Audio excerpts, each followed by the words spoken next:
Assalamualaikum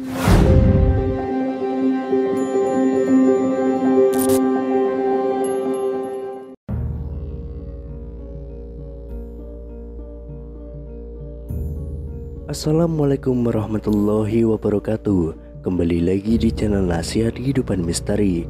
Pada video kali ini saya akan membahas tentang sejarah Nusantara tercatat dalam Al-Quran.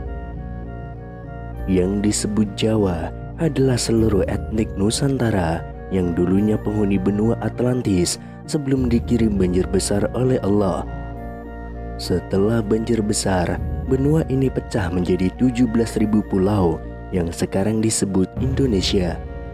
Hanya beberapa etnik yang masih tersisa, selebihnya menjadi cikal bakal bangsa-bangsa dunia, antara lain bangsa India, Cina, termasuk Jepang, Eropa, Israel, Arab, dan Indian. Yang jelas, Bani Israel itu masih keturunan suku Jawa. Buktinya ibu kota Israel memakai nama Jaffa Tel Aviv. Mahkota Robi Yahudi yang menjadi imam sinagog juga memakai gambar rumah joglo Jawa. Dalam bahasa Jawi kuno, arti Jawa adalah moral atau akhlak. Maka dalam percakapan sehari-hari, apabila dikatakan seseorang orang Jawa, berarti tidak punya akhlak atau tidak punya sopan santun. Sebutan Jawa ini sejak dulunya dipakai untuk menyebut keseluruhan wilayah Nusantara. Penyebutan etnik-etnik sebagaimana berlaku saat ini adalah hasil taktik politik Divide et Impera para penjajah.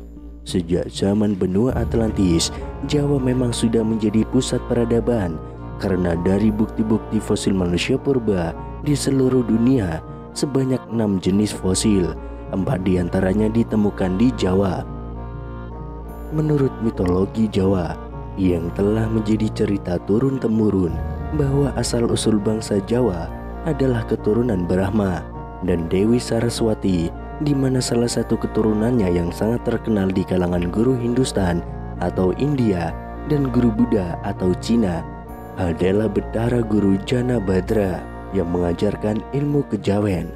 Sejatinya, ilmu kejawen adalah ilmu akhlak yang diajarkan Nabi Ibrahim alaihissalam yang disebut dalam Al-Quran Milatul Ibrahim dan disempurnakan oleh Nabi Muhammad Sallallahu Alaihi Wasallam dalam wujud Al-Quran dengan bahasa asli Arab. Dengan pernyataannya, tidaklah aku diutus kecuali menyempurnakan akhlak.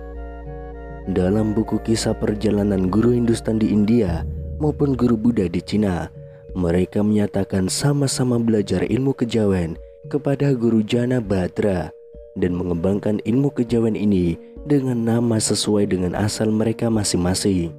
Di India mereka menamakan ajaran Hindu dan di Cina mereka menamakan ajaran Buddha.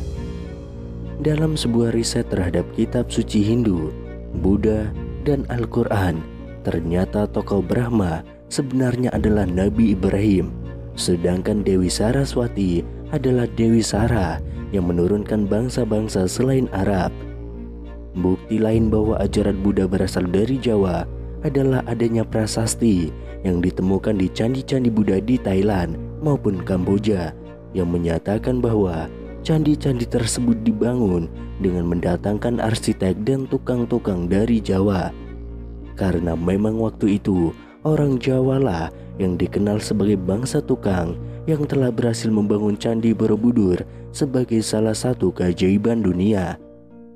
Ternyata berdasarkan hasil riset Lembaga Studi Islam dan Kepurbakalaan yang dipimpin oleh Kiai Haji Fahmi Basya, dosen matematika UIN Syarif Hidayatullah, bahwa sebenarnya Candi Borobudur adalah bangunan yang dibangun oleh tentara Nabi Sulaiman, termasuk di dalamnya dari kalangan bangsa jin dan setan yang disebut dalam Al-Quran sebagai Arsy Ratu Saba. Sejatinya, Prince of Saba atau Ratu Balkis adalah Ratu Boko yang terkenal di kalangan masyarakat Jawa. Sementara patung-patung di Candi Borobudur yang selama ini dikenal sebagai patung Buddha sejatinya adalah patung model bidadara dalam syurga yang menjadikan Nabi Ibrahim sebagai model dan berambut keriting. dalam literatur Bani Israel dan Barat, bangsa Yahudi dikenal sebagai bangsa tukang dan berambut keriting. Tetapi faktanya, justru suku Jawa lah yang menjadi bangsa tukang dan berambut keriting. Hasil riset tersebut juga menyimpulkan bahwa suku Jawa juga disebut sebagai Bani Lukman karena menurut karakternya, suku tersebut sesuai dengan ajaran-ajaran Luqmanul Hakim sebagaimana tertera di dalam Al-Quran. Perlu diketahui bahwa satu-satunya nabi yang termaktub di dalam Al-Quran yang menggunakan nama depan Su hanyalah Nabi Sulaiman, dan negeri yang beliau wariskan ternyata diperintah oleh keturunannya yang juga bernama depan Su dan meninggalkan negeri bernama Sleman di Jawa Tengah. Nabi Sulaiman mewarisi kerajaan dari Nabi Daud yang dikatakan di dalam Al-Quran dijadikan khalifah di bumi dan menjadi penguasa dunia dengan benua Atlantis sebagai pusat peradabannya. Nabi Daud juga dikatakan raja yang mampu menaklukkan besi atau membuat senjata dan gamelan dengan tangan. Beliau juga bersuara merdu dan juga menaklukkan gunung hingga dikenal sebagai Raja Gunung. Di Nusantara, yang dikenal sebagai Raja Gunung adalah Sailendra. Menurut Dr. Daud Yusuf, nama Sailendra berasal dari kata Saila dan Indra. Saila yang berarti raja dan Indra yang berarti gunung.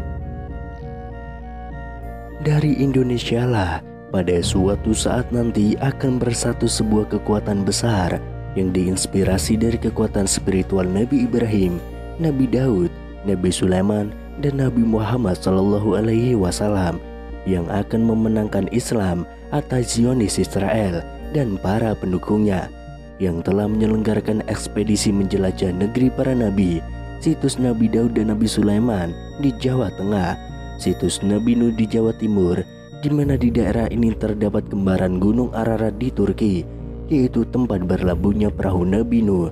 Dan fosil perahu ini setelah diteliti oleh arkeolog Belanda menyimpulkan bahwa perahu tersebut terbuat dari kayu jati berkapur. Kayu ini hanya ada di Jawa. Setelah fosil kayu ini umurnya diukur melalui teknik isotop C14, ternyata Nabi Nuh hidup setelah zaman Nabi Ibrahim dan bertempat tinggal di tanah Jawa. Tentu, fakta ini perlu diteliti lebih lanjut. Di samping itu, ada fakta lain tentang situs Nabi Daud dan Nabi Sulaiman sebagaimana dimuat majalah Times edisi 1 Februari tahun 2010 yang memuat pernyataan Raphael Greenberg, seorang dosen di Universitas Tel Aviv. Ia mengatakan, secara teori seharusnya Anda sudah mendapatkan sesuatu hanya setelah melakukan penggalian selama 6 minggu. Tetapi nyatanya, setelah dilakukan penggalian tanpa henti selama 2 tahun, tidak ada hasil apapun yang memuaskan. Dari fakta-fakta ini bisa ditarik kesimpulan bahwa Bani Jawi atau suku-suku di Nusantara ini adalah Bani Israel yang tetap beriman kepada Nabi Musa dan mendiami tanah yang dijanjikan atau The Promised Land.